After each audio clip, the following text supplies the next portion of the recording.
They're very different diseases. In fact, SARS would be a disease where quarantine would be effective. The difference is you can infect someone with influenza before you have any symptoms yourself, or certainly very early in the infection. SARS, you cannot, and the same is true for, not just for H1N1, but for all influenza viruses pretty much. SARS, you are not infectious until you are really sick. You're already flat on your back. You're not going around in public. Most of the SARS deaths were healthcare workers who infected themselves. So, you know, the H1N1, you know, these things may sound scary. H5N1 is one of the, you know, the first bird flu. H7N9 is a bird flu we're worried about at the moment. But you know, H1N1 in 1918 was deadly. H1N1 in 2009 was not deadly.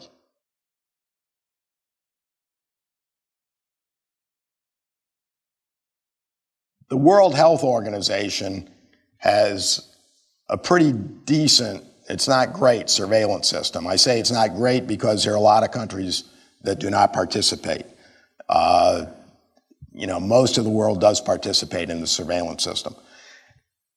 And in those countries, they will pick up a new influenza virus very rapidly. But it's still, in probably, you know, quite possibly when it's in its very early stages. The real problem is the rapidity with which it spreads and the fact that it takes months to make a vaccine. There is, you know, just first you have to scientifically isolate the virus, which can happen pretty quickly. Then you have to start growing it, and we have pretty ancient technologies for this.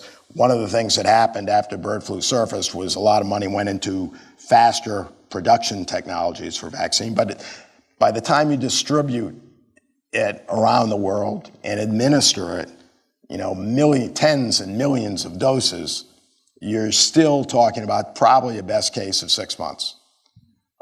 So there's and then the vaccines themselves are not great.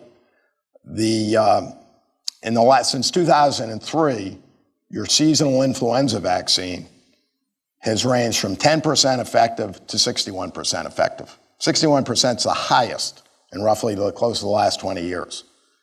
So even when you get a pandemic vaccine, there's no reason to think that it's going to be more effective than the seasonal vaccines, which still leaves a lot of vulnerability. That's why, again, the first thing I said, you need to pour resources into a universal vaccine. There's enough scientific work on it to strongly suggest it is possible to do that. And if we had common sense priorities in the last 30, 40 years, we probably have it by now. Well, I think that's a good question. In influenza, I wouldn't particularly worry about contamination.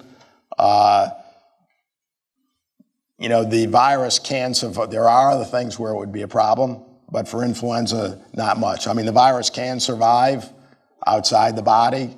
It can survive on a hard surface, depending on humidity and temperature, for quite a long time. But there's so much influenza circulating in the community anyway, that would not be a significant concern for this particular kind of emergency. There would be for others.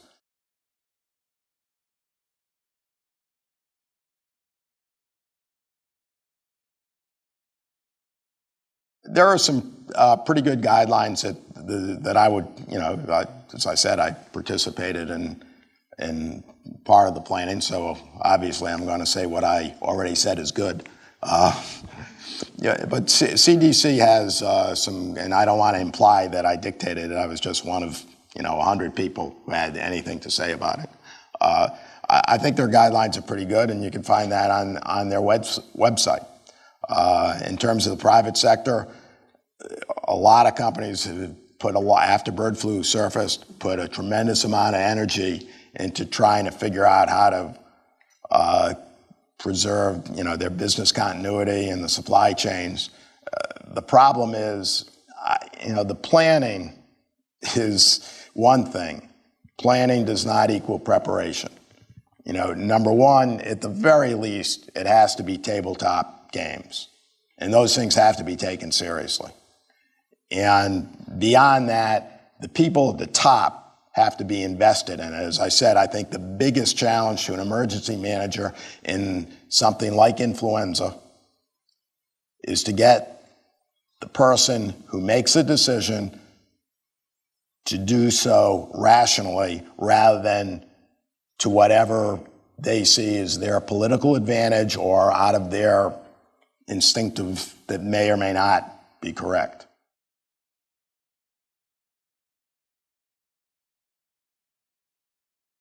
Well, the boss is the virus. Earlier I said the seasonal flu ranges from 3,000 to 56,000 deaths in the United States, according to CDC. And that is a function primarily of what the virus wants to do. And to a lesser extent, how effective that year's vaccine is. As I said, the vaccine, sometimes it's a good match, which is 50, 60%, that's a good match. Sometimes it's not such a good match. Now, a few years ago, it was 10%, not a very good match. This year in Australia, which has already gone through its flu season, it was 10%. Whether it's only going to be that effective here in the United States, we don't have enough data to evaluate at this point. But they haven't made any mistakes. I don't have any criticism. It's just nature is the boss. You can't stop a hurricane other than get out of the way and hope that you're planned and resilient and so forth. The virus, you don't have any control over the virus.